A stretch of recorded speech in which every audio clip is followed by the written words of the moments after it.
when you see someone who has, again, like amazing social skills or has that charisma, never try to replicate what they say or do. Instead, get a feel for it and ask yourself, what is my version of that? If you see me, for example, I'll giggle like a little girl, like, oh, it's so funny at something like the little meow thing or some weird situation or going around trying to never get to the point. I'll find that hilarious. What's something that you would find hilarious? Okay, I have another friend. He finds it hilarious when he'll just randomly start dancing. Really, it's like we'll just be standing there and he'll just like start dancing and whatnot. He finds that fucking funny. Draws people in, right? Or yelling random words. He'll be standing here, he'll be like, seminar! Just yell it out. Seminar! He'll find that super funny. I find it funny, but not as much as my stuff, but that's his version of it. What's your version? How do you summon that genuine laughter? This will also require auditing your life, auditing times where you do laugh throughout the day. Also learning how to laugh. People have resistance to this, right? If you audit today, I hope you laughed today before this event, because I know you did at this event, but I hope before you did. I hope you laughed this morning. If you didn't, that's pretty sad. If you don't laugh multiple times, like almost crying laughing, that's pretty sad. Now, you could also go deeper on this side. Society at this point is really trying to trample out any kind of true laughter, right? Because even just general humor, it's always like kind of leaning on the edge. So it's like by tampering that down, less and less people are laughing, more and more people are afraid of laughing. So that's a whole other issue. But getting in touch with that, so key. Allowing yourself to laugh, getting out of your head, getting into your body and like laughing with your entire body, so key, right? If you watch a movie, do you laugh or do you just think, that was funny? People probably laughed at that, right? Or you're just there like, laughing like crazy. This is something you can actually work on. Like for me, although I laugh like crazy now, I didn't used to. I used to be that person who's like, that was funny. If I went to a comedy show, all right, that's one of my favorite hobbies and passions, honestly, where literally, especially here in LA, you have the best comedy shows. I mean, a lot, I guess, moved, but you still have some good ones. A lot of comics either moved or got canceled, but there's still some good ones. I would go to comedy shows, and at first I would just not laugh. I'd be analyzing the whole time, right? Or even analyzing it through speaking skills. I'm like, what are they doing? Oh, okay. Versus just enjoy it and feel and laugh.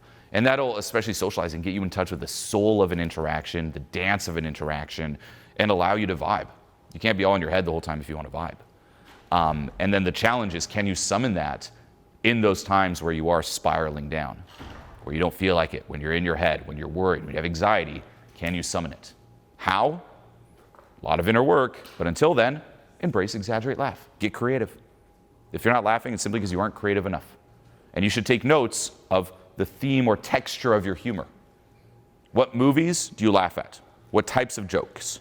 Right? Another exercise is every day, write down 3 things you find funny. Do that for a month. You have 90 things. Categorize them. And you'll start seeing those inner buttons to push within yourself. Right? I know for me, for example, if I tell a story and just kind of stretch it to the point where it's exaggerated and people are clearly like, that can't be true, but it's riding on that edge where people aren't sure. Again, Borat, Nathan, for you. I love that. And I can take anything and stretch it, right? Like I remember there was a client who was a dentist, a really successful dentist in Germany. And he was super serious. I'm like, dude, like find some kind of humor. Like this is what I would do if I were you. And we said hi to someone and I told them I was a dentist. So I'm like, here's what I would do with my sense of humor. You have to find your own. Here's mine. Yeah, it's like, so what do you do? Like, yeah, I'm a dentist, you know. I really hate the job. I've been drinking a lot recently. Even just this morning, you know, I was like so drunk. I almost just messed it up, but it's just teeth, right? High five. And everyone's just like, is he serious? But you aren't sure. And you see like a hint of a smile and laugh. And again, this is making me laugh like crazy on the inside. And then I'm like, I'm just kidding. Anyway, da-da-da-da-da-da. That's my humor. I can stretch anything like that, right? And there's also that art of improvising where even, you know, this is like an old school one. It's like someone's like, what's this tattoo on your arm, right? And I was like, well, it's the first page of my book. I'm like, well, what book? It's called Dying is Not Cool.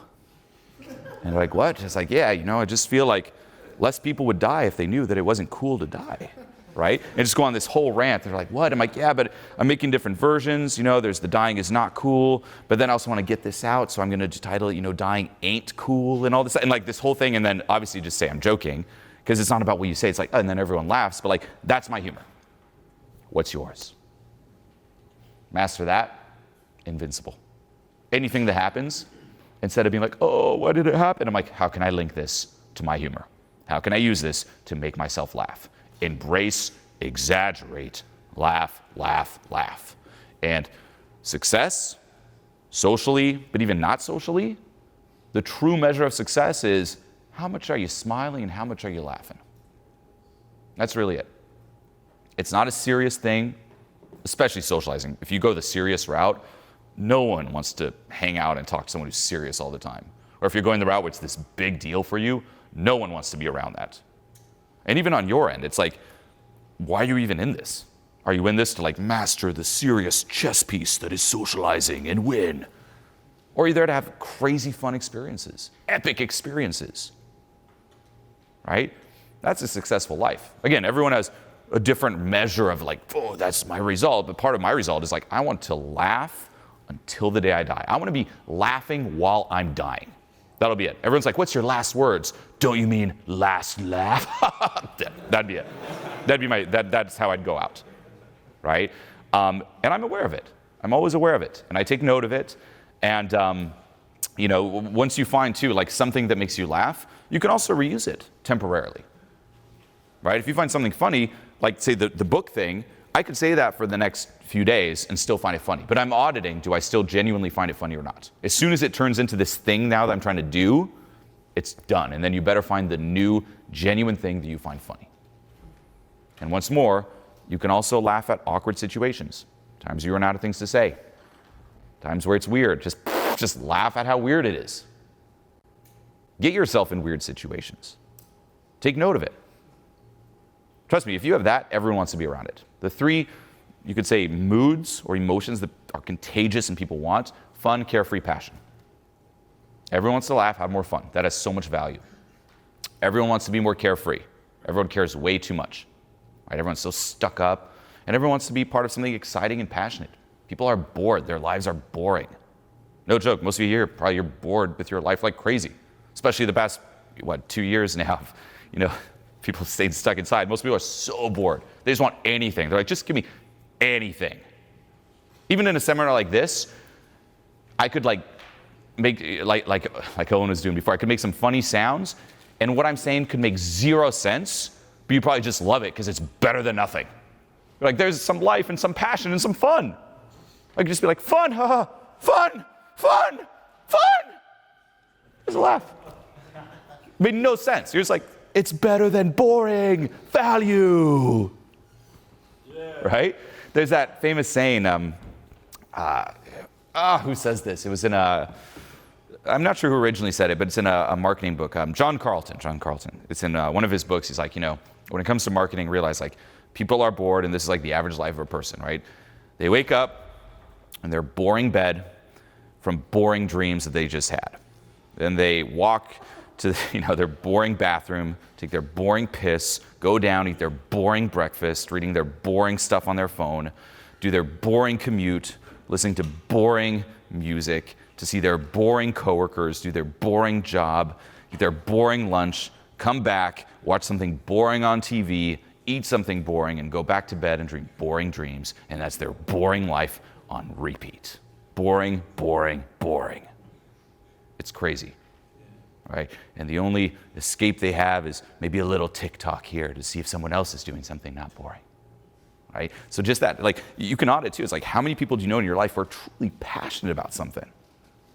Right? Like, you just see it. Like, when they talk about it, they light up. It's like there's that life force in them. Probably very few.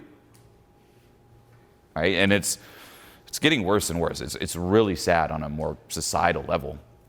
But what does that mean on your end? The bar is so low. You just got to be a little bit less boring than most, and you have value. For real. Like, that's how low the bar is. Same with fun. Same with laughter. People are just getting so bland. So bland on all levels. Scared of any kind of uniqueness. Scared of standing out. Scared of honoring what they care about, just turning into, again, back to the matrix, little batteries in the matrix. To the point where if you could just, you'd probably just notice a result if you just added a bit more smiling to your day-to-day life. You already stand out, right? You'll see the most, from traveling, there's different types of conditioning. Like overall, yes, there's same conditioning everywhere, but it does vary country to country. And one country where people are so stifled is Finland. It's crazy. People have so much trouble smiling there that if you smile, you stand out like crazy. And you have so much value just by smiling. That's how low the bar is. Literally, it's like a smile, and people are like, oh, smile, and they'll rush because you're like smiling. Now, that's slowly happening here too. Start smiling. Discover what you find fun. Discover ways to be carefree. Laughing at yourself hits on fun and carefree. Discover what you're passionate about. Ask yourself, like, what are those things you could just talk about and get lost in? Like, you could talk about it, and suddenly you care more about just you talking about that thing than the interaction itself. What's that thing?